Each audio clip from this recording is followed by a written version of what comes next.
Well, kia ora koutou, everybody, good people of St. George's. We are in the very special week of Holy Week. And so we have 3 more of our Beatitude reflections. And many of you will remember the Unni family and our wonderful series in Advent, Postcards from the Magi. Well, the Unnis were pretty much the Magi, and you often saw them wandering around Cornwall Park trying to make their way to Jerusalem, or to Bethlehem, I should say. And we've got with us the mom who would have been providing all the food in the background. Sorry to stereotype you as the mom there, Jess. But Jessabel, welcome. Thank you. Thanks very much, Josh. Great to have you with us, and thank you very much for agreeing to take part in this. It's great to have you with us. So you know the question by now. You will have seen the interviews. What do the Beatitudes mean to you? How do they speak to you? Yeah, great question. I have to say that the Beatitudes have always been a fairly familiar part of my life, my upbringing. They were taught to me. I think we had quotes on the wall, and actually we have them printed out on a poster on our laundry door at our home. So they are very familiar verses, but when I really think about them deeply, I suppose they do, multitude of things. They do inspire. They also challenge. And they also, make you think, and like you can't really get to the bottom of them. So I love it how it's Jesus is really identifying with our humanity. He's really seeing the challenges and the struggles that we go through in our daily lives as just living on earth. We're sad, and we are poor, and we hunger, and all of those things. And so I love it that Jesus is coming alongside us in that. Also, the fact that they're so sort of opposite to the mainstream world message that we're surrounded by. They can be, which is so easy to get sucked in by. That's where the challenge comes, I think, for me, just having to remind myself of how Jesus wants us to live, which is so different to how the world, the expectation, the ideal that the world portrays, basically, of success and of being happy, and whereas he's saying that actually the true blessing and the true fulfillment comes from suffering, basically, and struggling. And so I suppose, if any of that makes sense. No, it's a great point.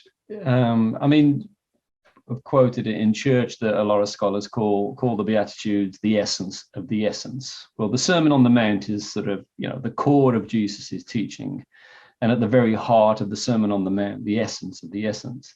But as you spoke there, I think it is that as well. They go to the very essence of our humanity, the human condition. They really do. And as that's just that's a normal part of life, and that we shouldn't be dismissing those feelings and those expressions as any lesser than anything else, and that actually that's where we grow, and that's where we can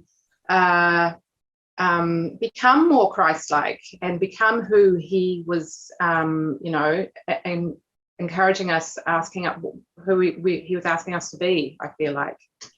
So. Yeah, one of the ones that has come up a lot is that Eugene translation, blessed are those who are at the end of their rope.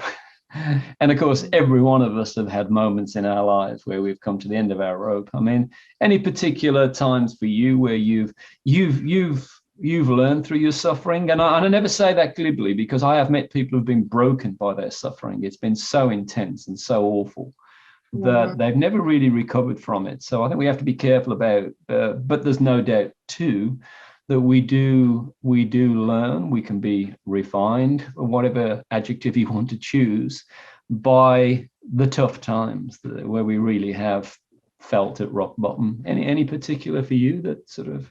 I have to preface by saying that it's only because of my faith and the assurance in God being there, regardless of what I'm going through, that I have been able to journey through those periods and feel like I have come out stronger for it, because I can completely understand how that would be the end for people, and they wouldn't know how to hold on to hope. So yes, absolutely. I mean, the one beatitude I was going to pick on was actually, blessed are the merciful, for they shown mercy. And I suppose to backtrack a little bit more, so I grew up in a Christian home. It was very fairly sheltered. I was very nurtured. I was fed spiritually.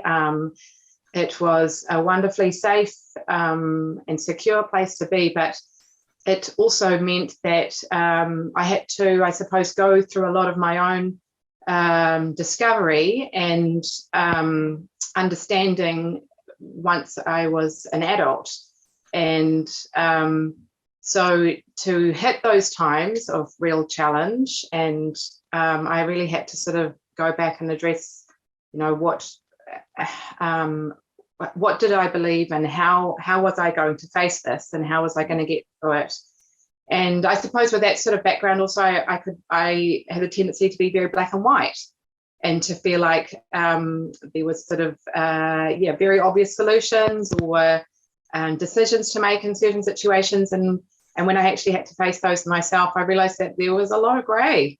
And I suppose that's where the merciful part comes into it for me, is that he says that, Jesus says that we're blessed when we are merciful, for they will be shown mercy. And I realized that in the struggles that I was going through, I was being shown a lot of mercy, and that that meant that there was no way that I could hold sort of judgment or be so black and white in my attitude towards other people, because I realized in the struggles that I was going through that I was just the same as everyone else. I faced the same hurts and despair and temptations, and I mean, being a parent and being a wife is sort of challenged fairly regularly. But within that time, I suppose, losing our little girl 9 years ago, that was a very, very challenging time. My husband, Mithan, was out of work for a long period. And I just realized that going through that, I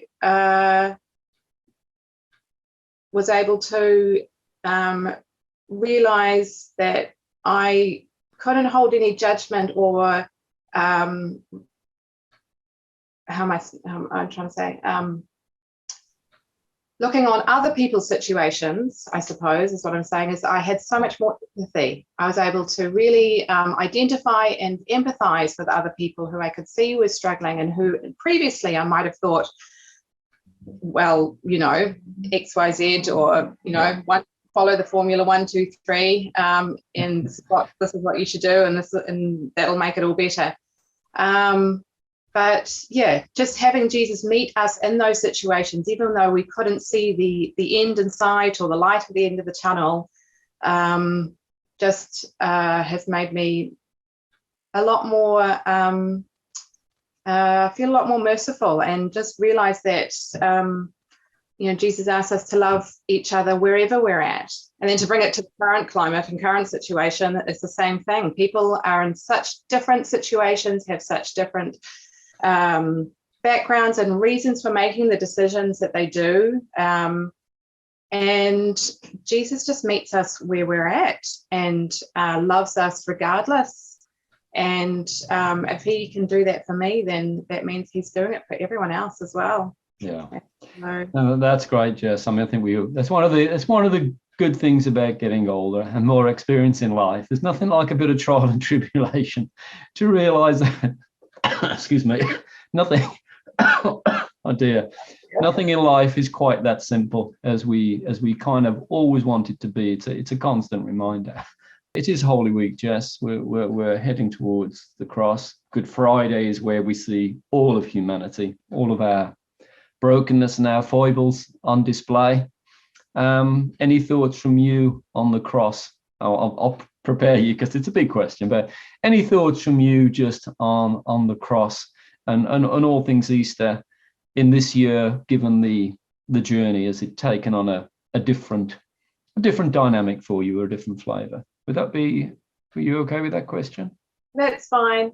Yeah. I mean, Easter for me is just such a powerful reminder of what we know and we live every day. The fact that Jesus actually died for us.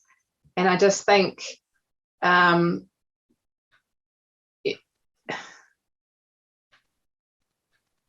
fact that he did that for all of humankind, and for us as individuals, it just takes my breath away. Like, if I think about too much, it becomes quite overwhelming that he would love us that much. And I just think that over the last recent times and the things that we're all aware of, it doesn't change at anything. It doesn't change anything. He would have done it all over again if necessary. And I believe that with my whole heart. Yeah. And I just think that if we just live out a little bit of that incredible love that he has for us in our day-to-day life, then I think life would be a lot easier for some people. It would be it would be a more compassionate world. There's no doubt about that. Yeah. No, that's a great thought to take us as we move towards Good Friday. Jess, thank you very much. Thank you for joining us. Oh, you're very welcome. Thanks for asking, Josh. Great to see you. So take care. God bless.